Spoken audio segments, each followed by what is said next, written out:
extracurriculars that look at.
Good afternoon, everybody.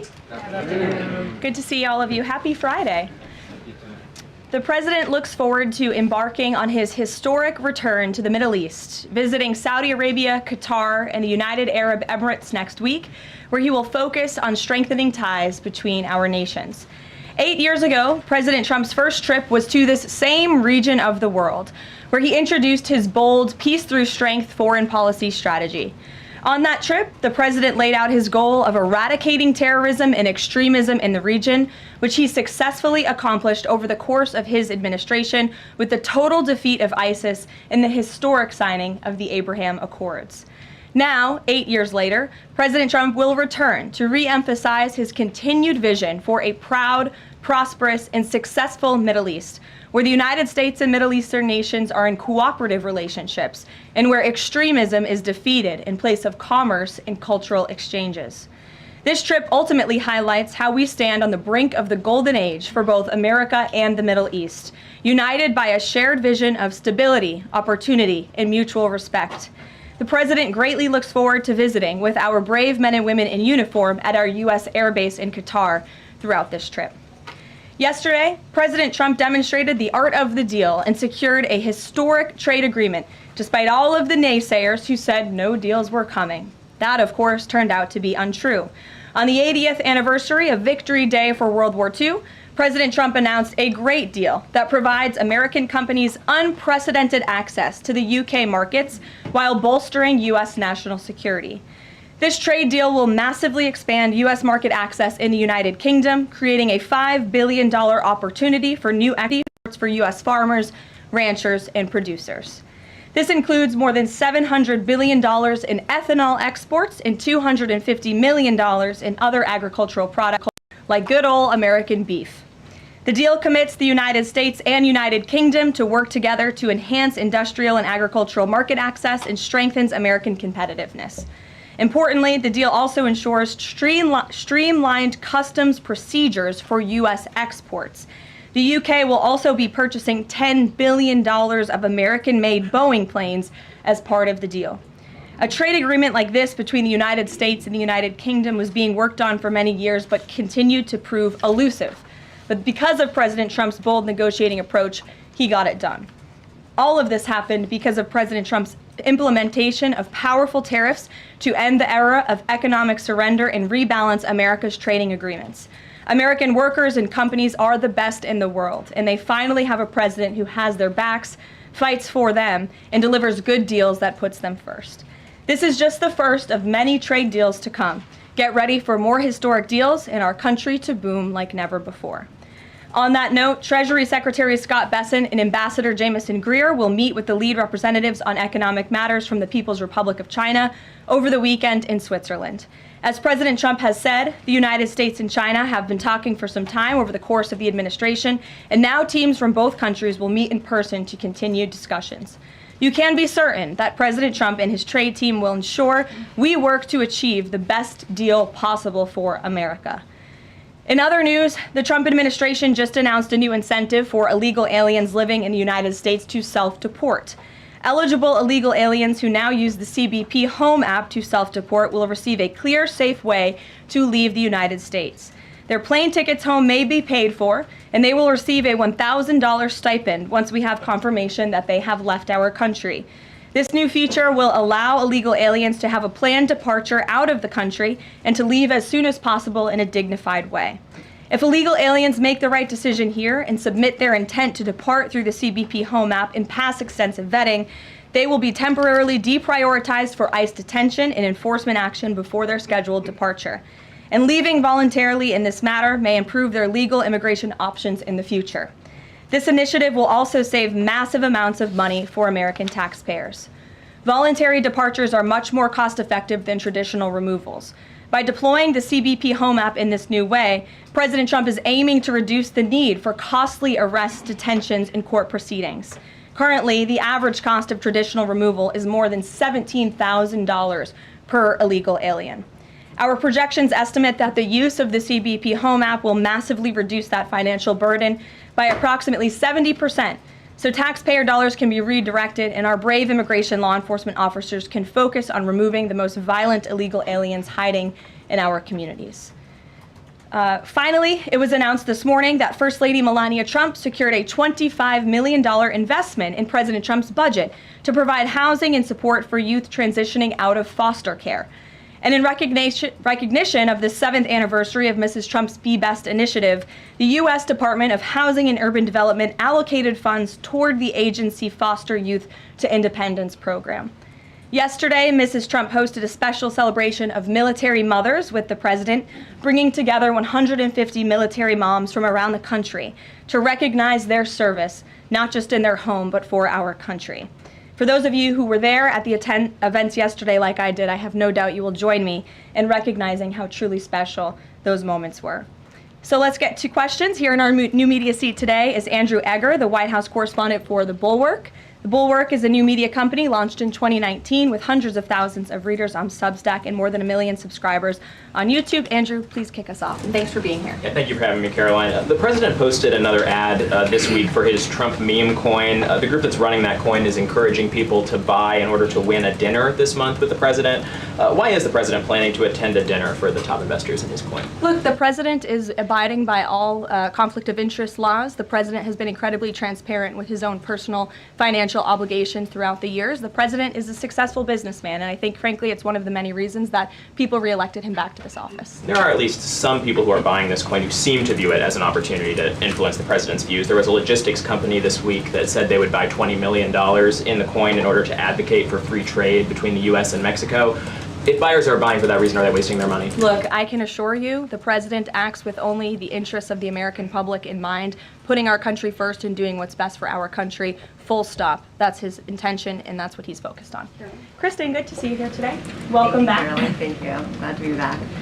So on those China talks, what does President Trump expect to come out of those talks? And is he going to be disappointed if his team can't secure a deal? Well, look, the president is very confident in his Secretary of Treasury, Scott Bessent, and of course, Ambassador Jamieson Greer, who has played an instrumental role in all of these trade negotiations as well. I think yesterday's success, the announcement of a trade deal with the United Kingdom, is a great first step. Again, many said in this room it couldn't be done. Now we are moving forward with many other countries. We're talking to dozens of our trading partners around the world.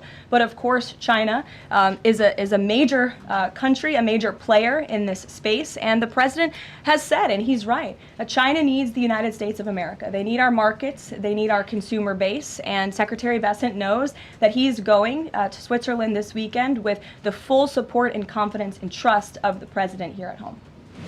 Jack? Thanks very much, Caroline. Two questions. First, can you give us an update on U.S. efforts to mediate or have an impact on the conflict between India and Pakistan? Sure, I absolutely can. This is something that the Secretary of State and, of course, now our National Security Advisor as well, Marco Rubio, has been very much involved in. The president has expressed he wants to see this de-escalate as quickly as possible. He understands these are two countries that have been at odds with one another for decades, long before President Trump was here in the Oval Office. However, he has good relationships with the leaders of both countries, and the Secretary of State, Marco Rubio, I spoke to him just yesterday. He has been in constant communication with the leaders of both countries trying to bring this conflict to an end. Just one other question. Yesterday, we saw the news of the new Pope.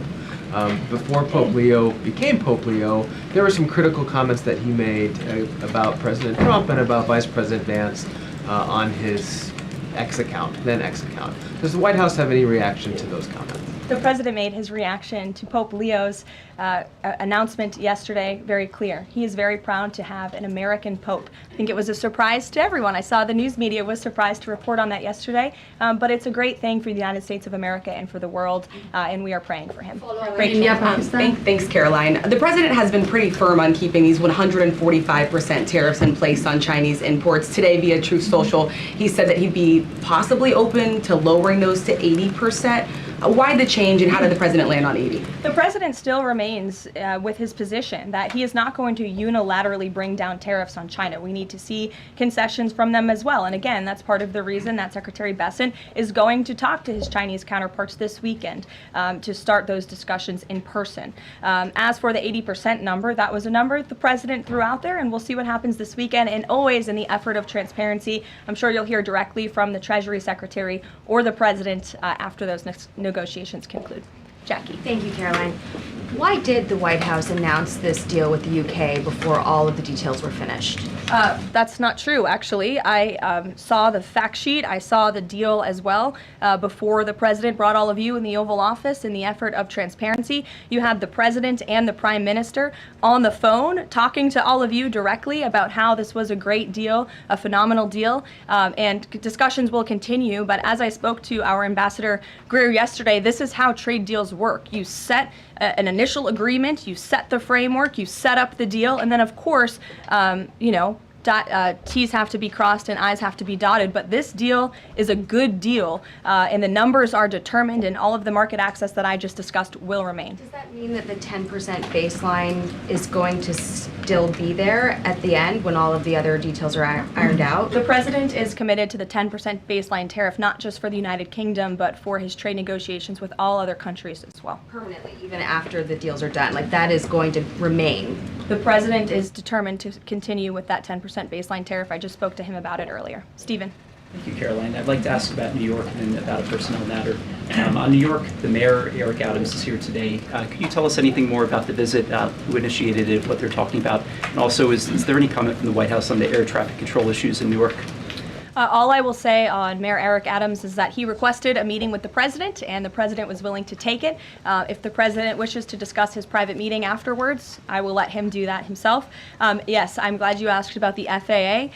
There was a glitch in the system this morning, especially at Newark Airport. As you all know, I spoke to the Department of Transportation. That glitch was caused by the same telecoms and software issues that were raised last week. Everything went back online after the brief outage, and there was no operational impact. DOT and the FAA are working to address this technical issue tonight to prevent further outages, as well as install new fiber from Newark Airport to Philadelphia. And the goal is to have the totality of this work done by the end of the summer. I want to add that this outage at Newark Airport speaks to why the Secretary of Transportation yesterday made a massive announcement in investing in our aviation safety and our telecom system. There's a 4-part infrastructure plan that was released by the Secretary of Transportation yesterday to improve communication, surveillance, automation, and their facilities.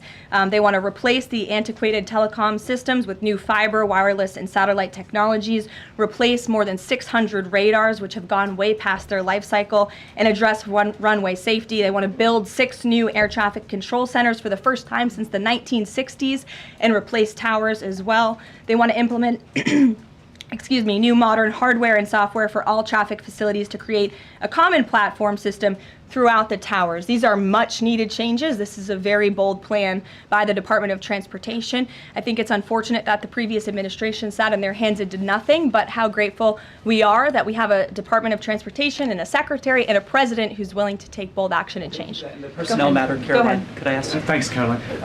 Just going back to India, Pakistan, can we expect President Trump to get in touch personally with the leaders of those countries to try and de-escalate this situation? If and when that happens, we will certainly let you know. Natalie. Thanks, Caroline. Sure. I have a question about the Middle East trip. Will any of the president's family members, like including Don Jr., Eric, or Jared Kushner, be joining him on the trip? I am not tracking any of the president's family members joining us at this time, but of course, the first family is welcome to come. I hope they would. They're great people, great to be around, but I'm not tracking them on the manifest. And given that you noted he is a successful businessman, do you know if the president has any plans to meet with any of the folks involved with any of the family businesses over there, or see any of the sites that are going to be Not to my knowledge, and let me just get to the premise of your question that both of you have raised. I think it's frankly ridiculous that anyone in this room would even suggest that President Trump is doing anything for his own benefit. He left a life of luxury and a life of running a very successful real estate empire for public service, not just once, but twice. And again, the American public reelected him back to this White House because they trust he acts in the best interests of our country and putting the American public first. This is a president who has actually lost money for being president of the United States. I don't remember these same type of questions being asked of my predecessor about a career politician who was clearly profiting off of this office. That is not what President Trump does, and this White House holds ourselves to the highest of ethical standards. Phil. Thank you. There's this Reuters report that the U.S. is in talks with Israel about an American-led post-war administration in Gaza. Is that accurate? Are these talks ongoing? We are in constant communication and dialogue with our counterparts and our allies and friends in Israel. Ron Dermer was here at the White House yesterday meeting with members of President Trump's team. As for the situation in Gaza, the president and his entire national security team have made it very clear we want to see the hostages released from Gaza. That is a priority for this administration. As for what that looks like, and even moving beyond that, I'm not going to get into the details of plans that frankly may or may not have even been proposed, but I can emphasize what the president holds closest in his heart right now, and that's the release of all of the hostages in Gaza. And then there's been some conservative pushback to some of these salt tax, the salt tax cap. For instance, Majority Leader Steve Scalise said that bringing back the state and local tax deduction would essentially mean, quote, 45 states are subsidizing 5 states that have very high taxes imposed by leftist governors. Is he wrong? Is it fair to ask red Indiana to bail out blue New York? Well, look, this is an ongoing discussion on the Hill. There's a lot of disagreement on Capitol Hill right now about the SALT tax proposal, and we will let them work it out. As for the tax provisions in the reconciliation bill, the priorities of this president, he has made them incredibly clear. No tax on tips for our hardworking service workers, no tax on Social Security for our well-deserving seniors who have worked their whole lives to pay into this system, no tax on overtime for hardworking Americans as well, and there's a plethora of other priorities the president wants to see in this bill. Anyone who opposes this bill will be opposing the largest tax cut in American history. They will be voting to raise taxes by the tune of $4 trillion on the middle class of this country. And we look forward to holding them accountable for that. Everyone on Capitol Hill on both sides of the aisle should be supportive of the president's tax priorities. Follow up on that? Go ahead. Sure. Go ahead, and then I'll go to your follow-up. Thanks, Caroline. I want to follow up on the Truth Social post. So the president's saying 80% tariffs could come down. Just an announcement would be enough to lower those tariffs. Is that what he's looking for from the Chinese concessions? Well, that's not what the president said. He said that an 80% number may sound good to him, but again, he's in constant contact with our Secretary of Treasury, who will be leading these negotiations this weekend. And historically, the Chinese have made the meeting itself a win. What does a win look like out of these meetings for the president this weekend? A good deal for the American worker and the American people. Go ahead. Thanks, Caroline. Yeah, back to the reconciliation bill. Can you just clarify the president's position, though, a little bit specifically on the tax issue? Because in his Truth Social post, he said this morning that he would accept even a tiny tax increase for the rich, but then says Republicans probably shouldn't do it, but I'm okay if they do it. So what is it that he wants? Does he want them to increase the tax rates? The president wants tax cuts, the largest tax cuts in history. He wants to extend his historic tax cuts from 2017, and he wants to see all of the other tax priorities that I just laid out for you included in this bill as well. As for the policy proposal you're talking about, the president has said he himself personally would not mind paying a little bit more to help the poor and the middle class and the working class in this country. I think, frankly, that's a very honorable position. But again, these negotiations are ongoing on Capitol Hill, and the president will weigh in when he feels necessary. Encourage them to have a higher bracket for top earners? The president has made his personal position on this matter clear. Michael. The president's in constant communication with leaders on the Hill. Ahead of the president's trip to the Middle East, he's mentioned he wants to rename the Persian Gulf the Gulf of Arabia.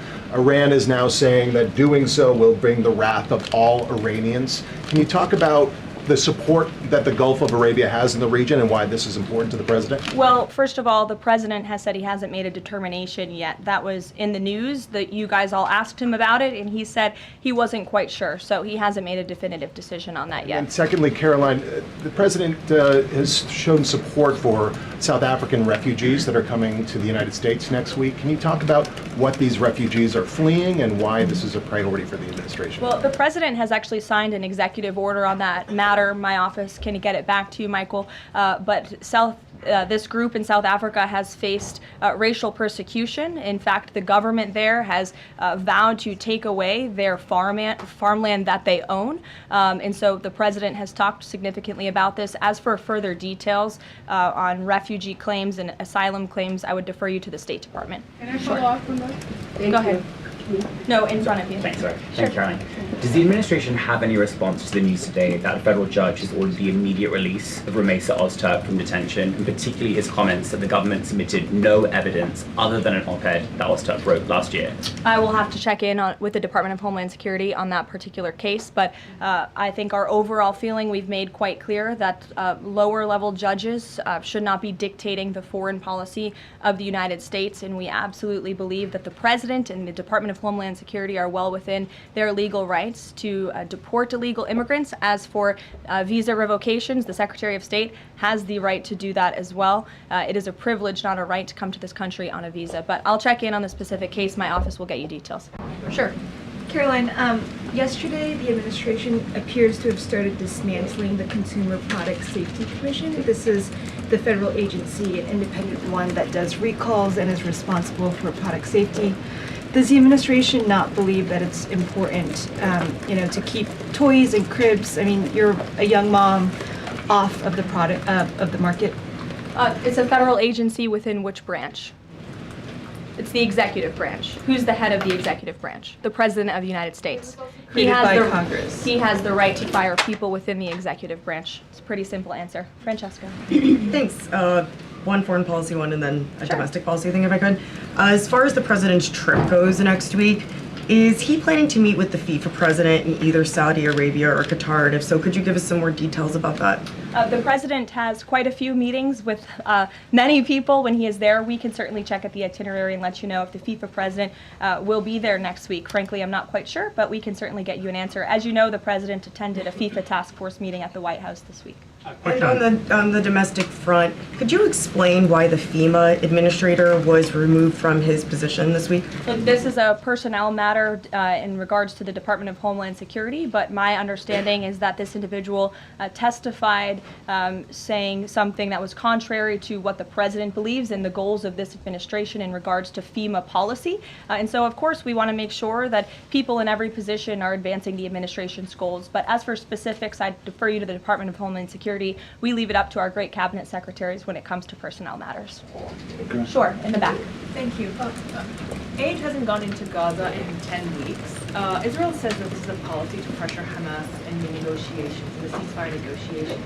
Is this a policy that this administration supports? The president answered this week. He said that he wants to ensure that aid can get into Gaza, but we have to do it in a responsible way to ensure it doesn't end up in the hands of terrorists. So this is something the administration is actively working on, and when we have a policy to announce on this definitively, we can certainly let you know. Can you talk about this effort for the U.S. to take over the distribution of aid in Gaza, to exclude Israel, but also international organizations said this effort militarizes aid? I would reject that characterization by whatever groups you are citing. Kelly. Caroline, thank you. I want to get back to the First Lady Melania Trump dealing with foster children. That's an important component in American life to see what happens to the future of our children, particularly in foster care. Can you explain the significance of this development between the First Lady and the housing and urban development? Yes, absolutely. It's millions of dollars that will go into a program that helps these children transition out of foster care to have productive and positive lives. And I'd like to share a personal story since you asked if I may. I hope the First Lady won't mind.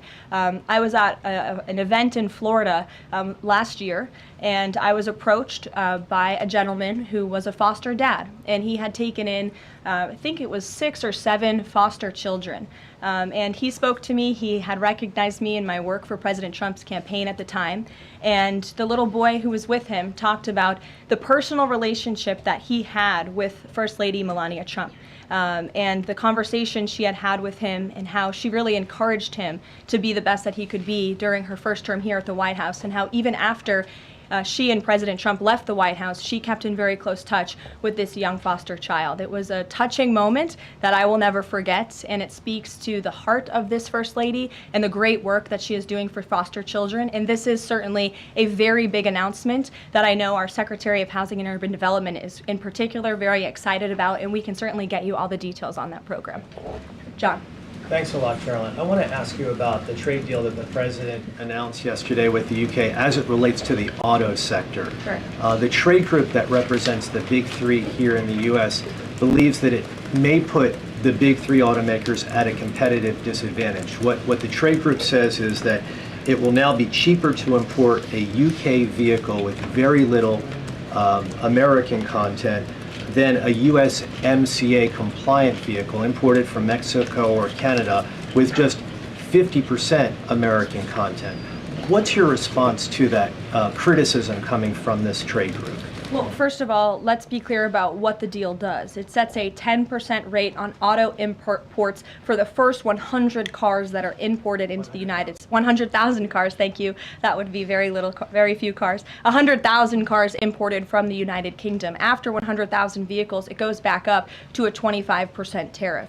And as for our U.S. auto manufacturers, our auto industry, the president wants to put them on the best pedestal to compete. And by the way, if they produce vehicles right here in the United States of America, they will face no tariff at all. I would argue of any industry, the president has spent more time talking to and listening to the concerns of our auto industry here at home. He hears them, he believes in them, he wants to see them produce their vehicles here in the United States of America. This is a good deal for them too. Is this a model for European and Asian vehicles as well, what we see coming out of the UK trade deal with the US? Look, all of these deals are going to be tailor-made. The president has said that from the beginning. It's very apropos that the first trade deal was announced between the United States and the United Kingdom, one of our oldest and greatest allies, but each country has unique concerns and challenges in terms of American industry. We need to open up markets in every single country, and obviously the needs are unique. So our trade team is looking at each country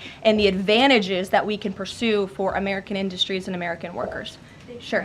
Happy early Mother's Day. Oh, thank you. The president said yesterday that he would be speaking with Zelensky shortly. Did that call happen yesterday, or do we expect that to happen in the near term? The call happened yesterday. President Zelensky called the president to tell him that the critical minerals deal had passed the parliament in Ukraine. I talked to the president about that call. He said it was very good and productive, and of course the critical minerals deal is great for Ukraine, but also of course for the United States of America and our taxpayers here. It was a good call, and they also spoke about, of course, this ceasefire that the president proposed, the 30-day ceasefire between Russia and Ukraine, which we know Europe is on board with, and we hope both countries will agree to. Just on next week, do we expect President Putin, is there any chance that he could meet with Trump while he's in the region? The president answered this yesterday. Not going to happen. Question on ceasefire. Has he got any reaction from Zelensky or Putin on the proposal for ceasefire? Is he satisfied by the reaction to that proposal? Not to my knowledge, but certainly if there is a reaction and updates, I'm sure you'll hear directly from the president. Question, the president fired the Librarian of Congress. Why did he choose to do that? We felt she did not fit the needs of the American people. There were quite concerning things that she had done at the Library of Congress in the pursuit of DEI and putting inappropriate books in the library for children, and we don't believe that she was serving the interests of the American taxpayer well, so she has been removed from her position, and the president is well within his rights to do that. John. Thank you, Caroline. Happy Mother's Day as well. Thank you. President Trump ran on delivering the biggest tax cut in history. He got over 70 million votes. Right now, you got a handful of obstructionists in the Republican conference that are saying they're not going to go along with his tax cut package. You just said those that don't will be held accountable. What is your description of being held accountable? Well, look, I think they'll be held accountable by the voters in their respective districts if they choose to vote for a tax hike to the tune of $4 trillion, which would raise taxes to thousands of dollars per household in this country. The president has great political instincts. That's why he's back in the Oval Office, and Capitol Hill should follow his lead. As for the president, speaking of him, he will be signing executive orders later this afternoon. We are happy to provide more information on those executive orders if you wish. Thank you for the Mother's Day wishes, and happy Mother's Day to all of the moms in the room. And don't forget to call your mom this Sunday. We'll see you guys later. Have a good weekend.